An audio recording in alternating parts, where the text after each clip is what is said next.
بسم الله الرحمن الرحيم الحمد لله رب العالمين والصلاة والسلام على الحبيب المصطفى أبي القاسم محمد صل على محمد وآله اللهم صل على محمد وآل محمد اللهم صل على محمد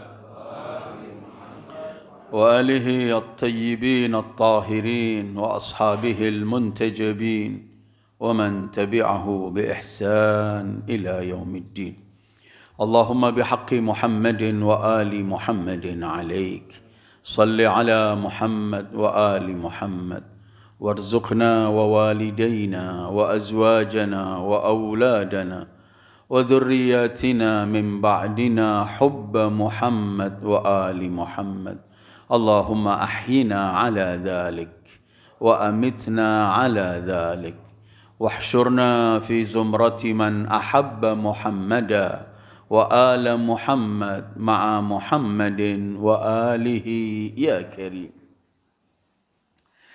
أعوذ بالله من الشيطان الرجيم يا أيها الناس كلوا مما في الأرض حلالا طيبا ولا تتبعوا خطوات الشيطان إنه لكم عدو مبين صدق الله العلي العظيم أيها الإخوة السلام عليكم ورحمة الله وبركاته Alhamdulillah kita dipertemukan lagi oleh Allah setelah libur lebaran sekian lama. Dan hari ini kita mulai lagi kajian tafsir kita di hari Jumat setelah membaca doa bersama.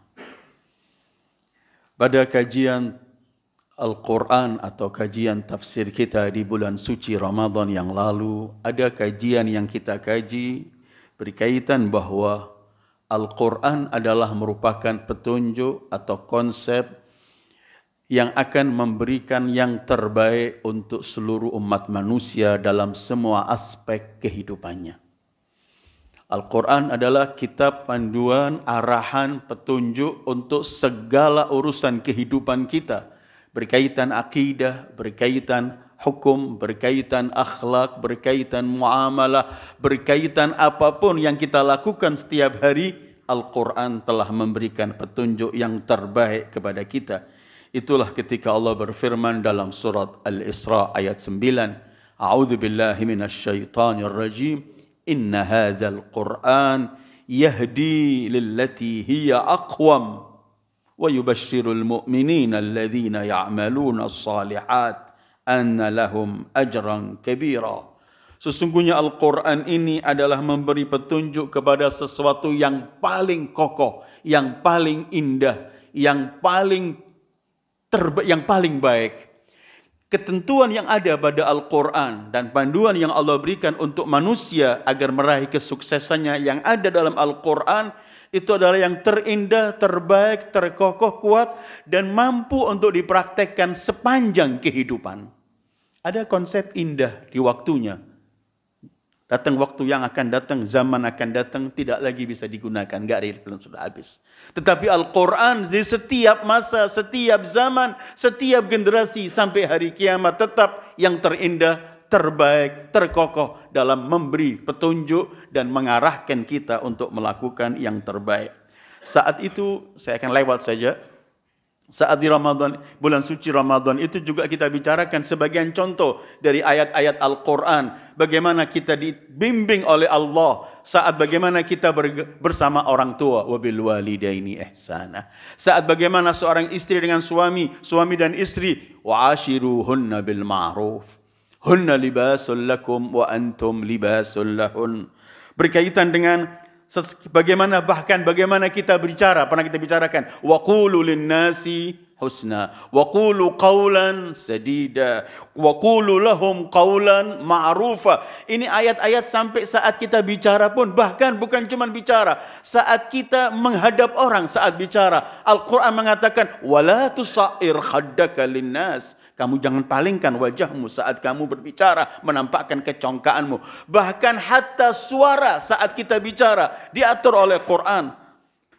Ketika Allah menyebutkan waghdud min sautik inna ankaral aswat la sautul hamir, rendahkan sedikit suaramu. Sejelek-jelek suara adalah suara keledai. Bahkan saat kita berjalan pun juga diatur oleh Al-Quran. Bagaimana ketika Allah mensifati hamba-hambanya, ibadur rahman yamshuna alal ardi hauna, dengan penuh tawadhu. Kemudian kita dilarang wala tamshi fil ardi maraha innallaha la yuhibbu kulla mukhtalin fakhur. Jangan kamu berjalan dengan congkak, karena Allah tidak senang dengan orang yang congkak, membanggakan dirinya. Artinya seluruh aspek kehidupan ini Allah berikan aturan pada kita. Karena Allah yang menciptakan kita, Allah yang tahu apa yang terbaik untuk kita, maka Allah turunkan kitabnya dan Allah utus para nabinya untuk mengawal kita agar kita meraih kesuksesan itu melalui ketentuan-ketentuan petunjuk yang telah disampaikan oleh Al-Quran. Bahkan yang akan saya berhenti hari ini sedikit kita bicara masalah makan dalam Al-Quran. Sampai makanan kita dan makan pun diatur oleh Al-Quran. Mungkin kalau ada ayat yang amat populer yang kita sering mendengarkan, kulu washrabu wala tusrifu. Tetapi Al-Quran berkaitan dengan hal ini karena makan adalah sesuatu kebutuhan manusia. Tidak bisa hidup tanpa itu. Yang melanggengkan kehidupan dia, meneruskan proses kehidupan ini, salah satu yang diperlukan manusia adalah makan. Karena itu Al-Quran juga membicarakan masalah ini dengan rinci. Apa yang saya makan?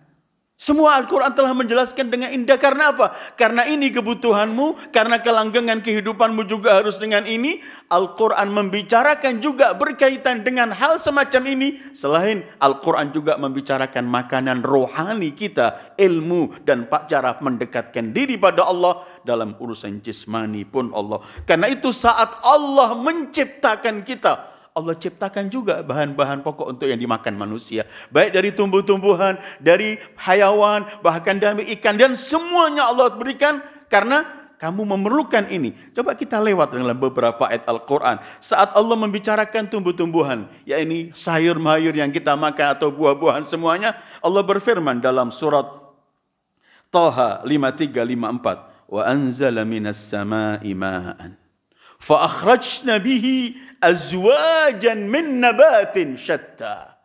Kami turunkan hujan, kemudian dari hujan, setelah hujan itu dari bumi kami keluarkan bermacam-macam azwaj, bermacam-macam tumbuhan yang Allah keluarkan. Untuk apa? Kulu wara'au an'amakum. Makan semua hasil dari bumi ini dan berikan juga makanan ternak kalian. Atau kalau Allah berbicara masalah rincinya, masalah buah-buahan, silahkan kita baca surat Abasa wa Tawalla. Ketika Allah menyebutkan anna sababna al-ma'a sabba, kami yang turunkan hujan. Wa thumma syaqaqna al-arda syaqqa, kami belah bumi ini. Fa ambatna fiha habban wa 'inaban wa qadba wa zaitunan wa nakhla wa hadaika ghulba wa fakihatan wa abba. Untuk apa? Mata'an lakum wa li an'amikum. Kami tumbuhkan semua, ada biji-bijian, ada kurma, ada zaitun, ada anggur, ada macam-macam. Untuk apa? Mata'an lakum, untuk kalian nikmati.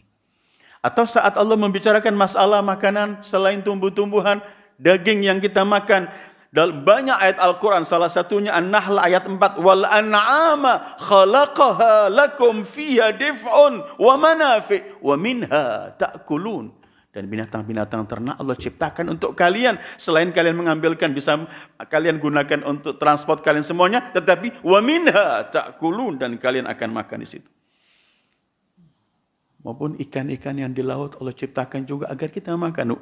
Allah berfirman, wa uhilla lakum saydul bahri wa ta'amuh Allah halalkan kalian untuk memancing di bumi dan untuk makan hasilnya.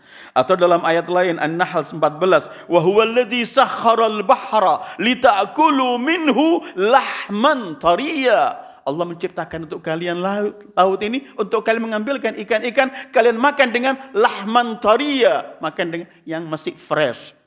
Artinya Al-Quran ketika membicarakan masalah kehidupan manusia yang dibimbing urusan rohani, jasmani, semua urusan manusia ada di sini. Walaupun manusia itu, Al-Quran mengatur tetapi manusia kan dalam masalah makan ini banyak terbagi.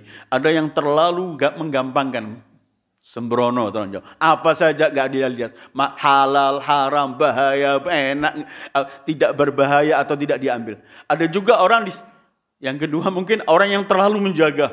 Selalu ditanya ini dari mana, ini hasilnya bagaimana, sumarmet.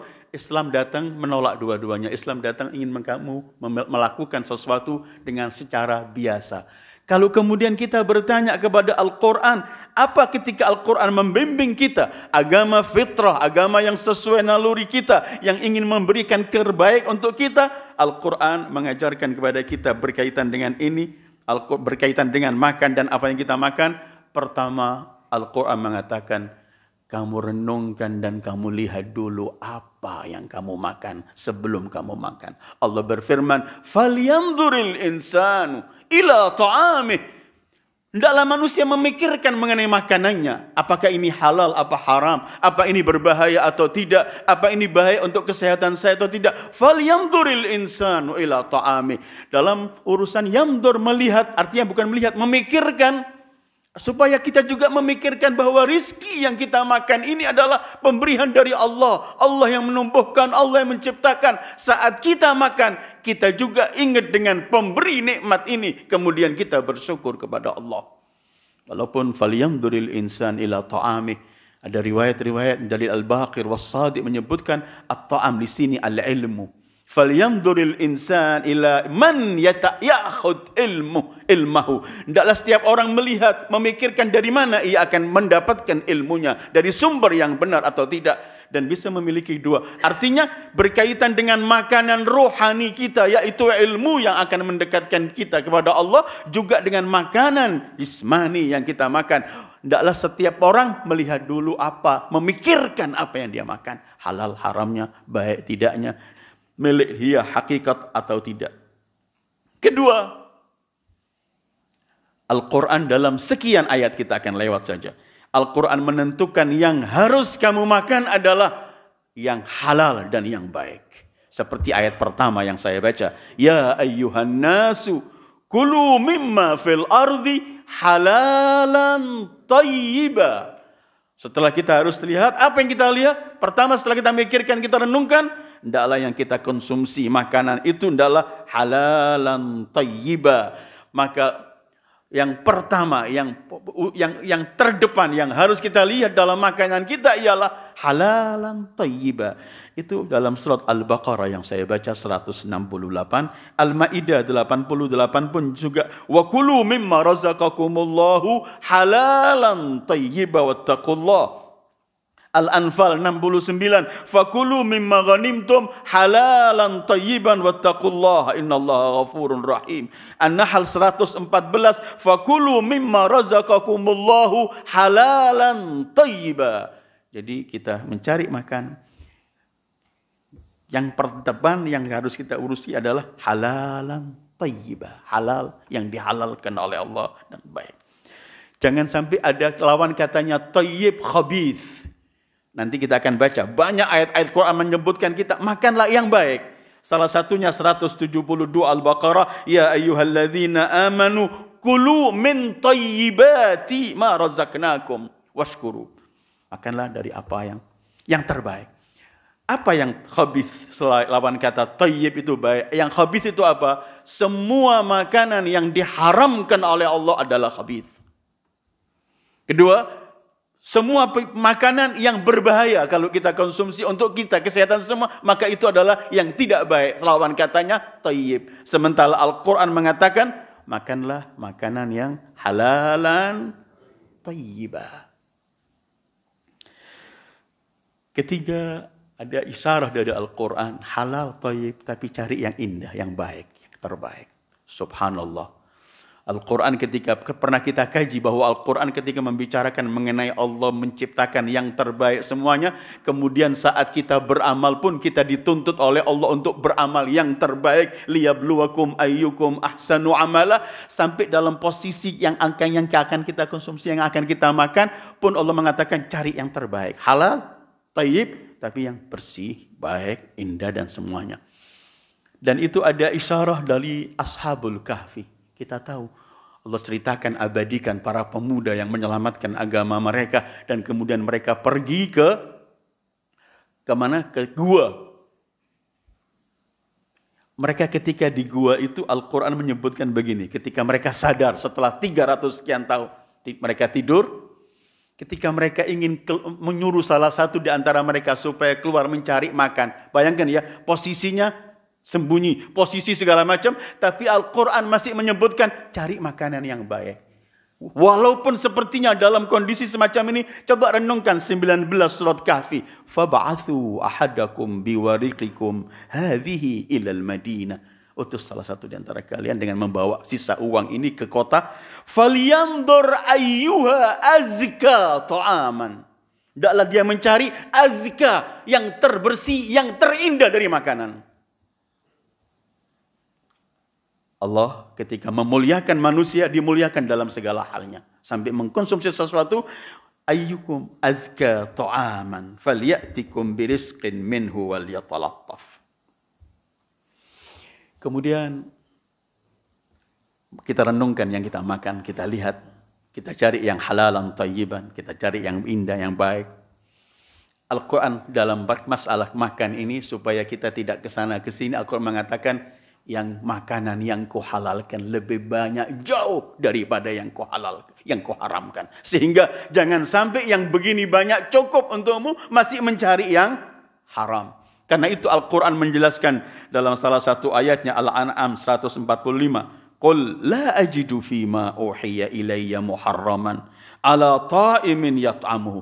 Aku enggak menemukan apa yang diwahyukan oleh Allah mengharamkan makanan kecuali illa an yakuna maitatan, bangkai, au daman masfuhan, darah, au lahma khinzir, daging babi, au lahma khinzirin fa innahu rijsun, au fisqan uhilla li ghairillahi bih, atau makanan yang disembelih tanpa menyebut nama Allah. Lihat apa yang kamu makan, jangan asal makan. Baik tidaknya, halal tidaknya. Cari makanan yang prinsip pertama halalan thayyibah. Cari yang indah, yang baik. Kemudian yakinilah bahwa yang dihalalkan oleh Allah lebih banyak daripada yang diharamkan. Karena itu jangan sampai kita meninggalkan yang sekian banyak yang dihalalkan, kemudian kita mencari yang diharamkan. Itu apa yang kita makan. Kemudian ada keindahan sendiri dalam Al-Quran. Supaya kita tahu memang kita harus makan. Tapi apakah kita makan hanya untuk makan? Karena apakah kita disuruh makan karena setelah itu kita harus melaksanakan tugas? Hampir sekian banyak ayat-ayat dalam Al-Quran. Saat Allah memerintahkan kita untuk makan, pasti dibalik setelah perintah itu ada perintah untuk melakukan sesuatu atau ada larangan untuk kita tinggalkan sesuatu. Hampir setiap ketika memerintahkan kita untuk makan. Jadi kalau ada kulu, Allah mengatakan kulu, makanlah, pasti berikutnya nanti dalam sekian ayat, walaupun enggak semua, tapi dalam sekian banyak ayat setelah perintah makanlah, pasti lakukan ini. Jangan lakukan ini. Coba kita akan lewat saja. Kulu, makanlah, dan ada larangan, wala tusrifu. Jangan berlebihan. Seperti firman Allah Al-A'raf, kulu washrabu wala tusrifu innahu la yuhibbul musrifin. Makanlah, minumlah, tapi jangan berlebihan. Karena yang halal pun, yang thayyib pun, kalau kita berlebihan bisa membuat madharat pada kehidupan kita. Karena itu Allah mengatakan setelah perintah makanlah, ada larangan wala tusrifu. Atau kedua, ada perintah kulu washkuru, makanlah dan bersyukurlah. Seperti dalam firman Allah Al-Baqarah 172 yang saya baca tadi, ya ayyuhalladzina amanu kulu min thayyibati ma razaqnakum washkuru lahu in kuntum iyyahu ta'budun. Makanlah dan bersyukurlah. Bahwa makanan yang ada di hadapan saya ini dengan semua proses semua ini kalau bukan dari Allah yang menentukan tidak pernah akan sampai pada kita. Kita makan, kita bersyukur. Karena itu kita dianjurkan memulai dengan nama Allah Bismillah, kita akhiri dengan Alhamdulillah. Ada perintah, ada larangan setelah memerintahkan kita untuk makan. Atau ayat yang saya baca dalam awal 168. Makanlah dan jangan ikuti syaitan. Ya ayyuhan nasu kulu mimma fil ardi halalan tayyiba, langsung wala tattabi'u khutuwatis syaitan. Makanlah dengan apa yang aku berikan untuk kalian dari bumi ini, tapi jangan mengikuti syaitan.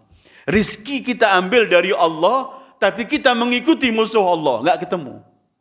Karena itu saat kita makan juga kita renungkan rezeki ini supaya kita saat merenungkan nikmat akan mengingatkan kita pada pemberi nikmat. Dan setiap mengingat pemberi nikmat kita akan bersyukur kepada Allah. Dan kita yakini bahwa semua makanan kita dan semua yang ada pada kita Allah hanya berfirman, "Wa ma bikum min ni'matin faminallah." Apapun nikmat yang ada pada kalian hanyalah dari Allah. Hatta mungkin saya garis bawahi sebentar. Hatta urusan kalau saya habis minum hilang dahaga saya, kalau saya habis makan hilang lapar saya. Yang menghilangkan lapar dan dahaga bukan minuman dan makanan, ketentuan Allah. Saat Allah menentukan ada makhluk minum tetap dahaga, sampai mati tetap dahaga. Karena apa? Semua adalah anugerah dari Allah. Karena itu pernah kan kita ceritakan ketika Nabi Daud berkata, dan ini cerita lama sering saya sampaikan. Ketika Nabi Daud berkata, "Ya Allah, tunjukkan padaku siapa kelak kawanku di surga." Allah berfirman, "Daud, besok kamu pergilah ke pasar, kamu lihat di sana ada orang jual kayu, yang mikul kayu itu. Itu kawanmu di surga." Daud pagi-pagi pergi melihat dari jauh ada. Dilihat saja dari jauh ada, dia membawa kayu meletakkan, kemudian ada pembeli, terjadi transaksi, dia kayunya dibeli orang, dia membawa uangnya, kemudian Daud mendekati. "Aku bolehkah hari ini bertamu ke rumahmu?" Dengan penuh hormat, wahai seorang Nabi, silahkan. Dia membawa uang hasil jual tadi, kemudian mampir beli gandum, sampai di rumah disuruh duduk, Nabi Daud membawa putranya Sulaiman, kemudian orang itu membuat roti, setelah membuat roti disajikan untuk dirinya dan untuk tamunya, kemudian setelah di hadapan tamunya, roti sudah ada, dan untuk dia angkat tangan, "Ya Allah, yang menguatkan kakiku ke hutan adalah Engkau.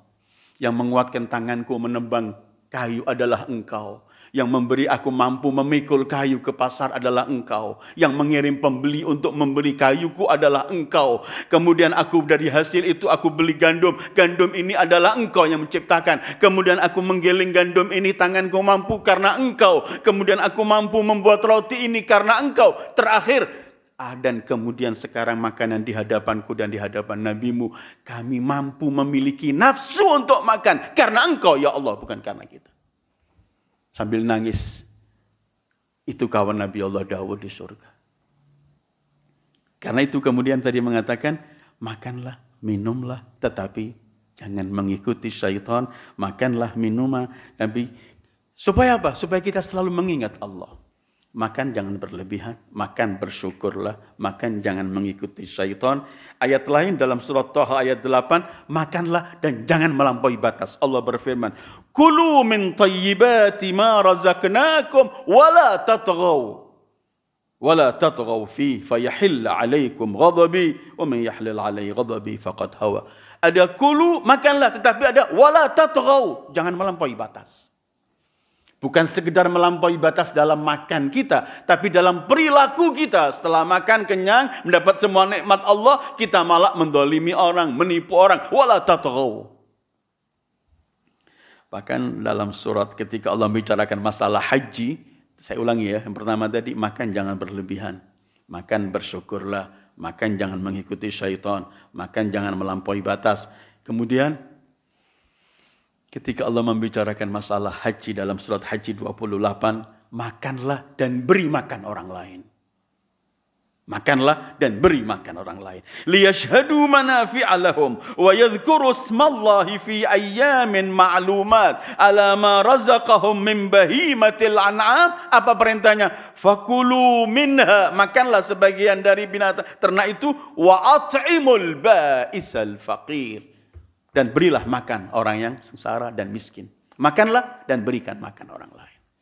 Artinya Al-Quran selalu membimbing kita untuk setelah makan ada sesuatu perintah dan larangan yang harus kita lakukan. Bahkan ketika Allah berperintah, Allah menyebut dalam ayat Al-Quran surat Al-Mu'minun 51, ketika untuk para rasul dan para anbiya, ketika mereka disuruh makan oleh Allah, kalau tadi kita mengatakan jangan ikut syaitan, jangan melampaui batas, jangan berlebihan, jangan bersyukurlah dan semuanya, para anbiya Allah cuma mengatakan ya ayyuhar rusul kulu minat tayyibati wa'malu salihah inni bima ta'maluna alim. Wahai para rasul, makanlah dari hal-hal yang tayyib, yang baik, kemudian beramal salehlah. Artinya ini mutlak dalam segala hal, beramal saleh, makan kemudian beramal saleh. Ayat-ayat di atas itu ingin mengajarkan kepada kita ketika Allah mengumpulkan setelah makan ada perintah. Allah ingin menjelaskan kepada kita bahwa makan bukan kita makan bukan hanya untuk makan, tetapi setelah makan, setelah mengkonsumsi untuk sesuatu yang harus kita milih, yang harus kita makan karena kita hidup memerlukan. Setelah kamu makan, laksanakan perintah Allah, tinggalkan larang Allah. Setelah makan jangan berlebihan, setelah makan jangan melampaui batas, setelah makan jangan mengikuti syaitan, setelah makan berbagi kepada orang miskin yang memerlukan makanan. Supaya Allah ingin jelaskan bahwa Allah ingin menghargai manusia. Kan manusia ini walaqad karamna bani Adam. Kami muliakan manusia. Hayawan makan untuk makan. Bedanya manusia makan bukan hanya untuk makan. Tapi makan dia untuk melaksanakan supaya mampu melaksanakan perintah Allah dan meninggalkan larangan Allah. Dan mensyukuri apa yang dimakan. Kalau hayawan, karena itu dalam Al-Quran Allah kan selalu kalau mensifati, memperumpamakan orang-orang calon penghuni neraka, itu adalah mereka disebut oleh Al-Quran sebagai binatang. Salah satu dalam surat Al-A'raf 179, وَلَقَدْ ذَرَأْنَا لِجَهَنَّمَ كَثِيرًا مِنَ الْجِنِّ وَالْإِنسِ لَهُمْ قُلُوبٌ لَا يَفْقَهُونَ بِهَا وَلَهُمْ أَعْيُنٌ لَا يُبْصِرُونَ بِهَا وَلَهُمْ آذَانٌ لَا يَسْمَعُونَ بِهَا. Terus, أُولَئِكَ كَالْأَنْعَامِ بَلْ هُمْ أَضَلُّ. Bahwa calon-calon penghuni jahanam ini Allah sebutkan punya akal, tapi nggak pernah mereka gunakan untuk menenung. Punya penglihatan, nggak pernah mereka gunakan untuk melihat. Punya pendengaran, nggak pernah mereka gunakan untuk mendengar. Nggak memikirkan yang hak, nggak melihat yang hak, nggak mendengarkan yang hak. Semuanya Allah sebutkan mereka kal an'am. Karena apa? Karena mereka cuma hidup, makan dan selesai, nggak ada tanggung jawab. Bahkan dalam surat Muhammad Allah lebih jelaskan lagi. Dalam surat Muhammad ayat 12. Walladzina kafaru, mereka orang-orang yang berpaling. Enggak lagi dengar ada perintah Allah atau larangan Allah. Mereka orang-orang yang berpaling dari Allah, orang kafir. Yatamatta'un, cuma bersenang-senang dalam hidupnya. Terus apa? Dengarkan sifatnya. Wa ya'kuluna kama ta'kulul an'amu wan naru maswan lahum. Mereka hanya bersenang-senang makan seperti binatang makan. Artinya apa? Setelah makan gak ada tugas yang harus dia lakukan. Kita makan untuk melaksanakan. Makan untuk meninggalkan larangan Allah. Kalau kemudian makan itu tidak akan membawa kita ke sana, wa na'udzubillah, kita akan menjadi seperti hayawan. Karena itu Imam Ali salamullahi alaih pernah memberikan gambaran begini. Man kana hammuhu ma yudkhilu batnah faqimatuhu ma yakhruj minhu. Au kama qala. Kata Imam Ali, siapa orang itu kalau cuman kesibukannya, pikirannya cuman apa yang akan dimasukkan ke perutnya, maka nilai orang itu adalah apa yang dikeluarkan dari perut itu, binatang. Kalau orang cuman sibuk apa yang ia harus masukkan dalam perutnya, maka nilai orang itu apa yang ia keluarkan dalam perutnya. Karena itu kemudian Al-Quran menjelaskan kepada kita, kamu cari ketika makan, renungkan, ini adalah pemberian dari Allah, renungkan bagaimana prosesnya. Kamu syukuri, cari yang halal, yang thayyib, cari yang indah, cari yang semuanya. Supaya apa? Karena apa yang kita makan juga mempengaruhi sikap kita, perilaku kita mempengaruhi. Karena itu Rasul pernah menyebutkan setiap daging yang tumbuh dari haram, maka tempatnya yang paling layak cuma neraka. Kullu lahmin nabata min haram fannaru aula bih. Karena itu dalam Al-Quran ada perintah kulu, ada kemudian larangan, perintah washkuru. Ada kulu, wala tatghaw. Kulu wa atimu, terus supaya kita sadari. Beda bahasa Al-Quran kalau kelak kita menjadi tamu-tamu Allah di surga. Ja'alanallahu wa iyyakum min ahlil jannah. Kalau di sini perintahnya kulu washrabu wala tusrifu, kulu wala tattabi'u, kulu semua. Di surga, saat kita masuk surga, bahasa Al-Quran saat kita diperintahkan makan, di sana tidak ada lagi perintah, tidak ada lagi larangan. Karena itu bahasa Al-Quran dalam beberapa ayat, salah satunya surat At-Tur 19, Allah berfirman, kulu washrabu hani'an bima kuntum ta'malun. Makanlah dan minumlah selamat dengan hasil apa yang kamu amalkan saat di dunia. Hani'an, enggak ada lagi perintah. Kulu washrabu, enggak ada lagi enggak. Kulu washrabu langsung hani'an bima kuntum ta'malun. Makanlah dan minumlah selamat dari semua apa yang telah kalian lakukan di dunia. Atau surat Al-Haqqah 24. Kulu washrabu hani'an bima aslaftum fil ayyamil khaliyah. Makanlah dan minumlah dengan nikmat hasil dari apa? Dari hari-hari yang sebelumnya saat kalian di dunia beramal soleh. Sekarang ini silahkan makan. Jadi Al-Quran ini ingin mengatur kita bukan cuma urusan ibadah kita, urusan hukum kita. Dalam segala urusan kita sampai masalah makan dan semuanya Allah berikan tuntunan yang terbaik. Sehingga kalau kita mengikuti tuntunan ini, kita menjadi seorang hamba yang mulia di sisi Allah. Dan sebaliknya, ketika orang berpaling dari semua ini, maka nikmat Allah tapi melanggar Allah. Maka nikmat Allah tapi mengikuti musuh-musuh Allah dan semuanya, maka dia akan menjadi hamba yang hina. Karena itu Allah perumpamakan mereka kal an'ami balhum adall. Itulah kajian kita hari ini berkaitan bahwa Al-Quran menuntun kita dengan yang terbaik dalam semua urusan kita. Semoga kita dijadikan oleh Allah orang-orang yang berpegang teguh betul dengan Al-Quran dan penggandeng Al-Quran sebagaimana disabdakan Rasulullah, kitabullah wa itrati, agar kemudian kita jauh dari kesesatan dan benar-benar akan memperoleh karunia nikmat dari Allah. Wa sallallahu ala khairi khalqihi Muhammad wa alihi ajma'in. Wassalamu alaikum warahmatullahi wabarakatuh.